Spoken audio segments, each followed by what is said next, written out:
आदर्शवादी आदर्शवादी जीवन जीना और अपने जीवन अनुशासन का पालन करना और अनुशासन में रहना अपने आप में एक कला है। इस कला का रूप दिया डॉक्टर बाबा साहेब अम्बेडकर जी ने। अपने समय की कीमत जाने। बाबा साहेब को यदि कोई अपने पार्टी में खाने के लिए बुलाता था तो बाबा साहेब साफ इनकार कर देते थे। आमतौर पर वह किसी के यहाँ पार्टी में नहीं जाते थे। आपको लगता होगा कि यह शायद वह अहंकार में से करते थे, परंतु ऐसा नहीं है। बाबा साहेब को अपनी कानूनी कार्य से अलग जितना भी समय बचता था वह उसे ज्ञान अर्जित या पढ़ाई देने में चाहते थे। वे कहते थे कि मैं बाहर जाऊंगा, मेरा समय व्यर्थ होगा, इसलिए मैं घर पे ही भोजन करूंगा और अपना पढ़ाई करूंगा। बाबा साहेब से हमें कुछ सीखना चाहिए। अपने समय की कीमत समझो। सभी को अपने समय की कीमत समझना चाहिए। व्यर्थ बातों में ना पड़कर अपने ज़्यादा समय अपने ज्ञान अर्जित करने में लगाना चाहिए।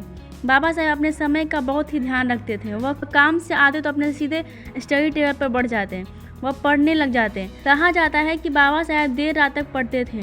कोर्ट में सुबह काम करने जाते, कोर्ट में भी समय मिलता था तो वहाँ पे भी पुस्तक को अलट पलट के देखते थे। दृढ़ इच्छा शक्ति या मेंटल थॉटनेस।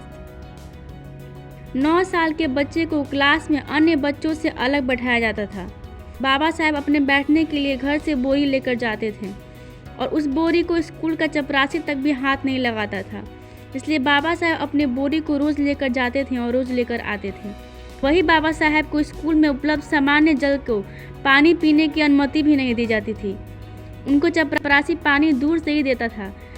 जिस दिन चपरासी नहीं आता था उनको पानी भी नहीं मिलता था। उनको अनेक बार भेदभाव का सामना करना पड़ा। एक बार तो उनको बैलगाड़ी वाले ने केवल इसलिए अपनी बैलगाड़ी से उतार दिया था क्योंकि वह महार जाति से आते थे, जिस उस समय महाराष्ट्र में अछूत समझा जाता था। जीवन बड़ा होना चाहिए, लंबा नहीं। बाबा साहेब खुद कहा करते थे कि जीवन लंबा नहीं बड़ा होना चाहिए।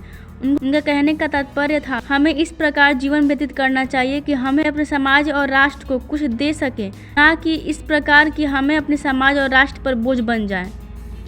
डॉक्टर भीमराव अंबेडकर जी से सीखकर अपने लाइफ को अच्छे से जीना सीखिए।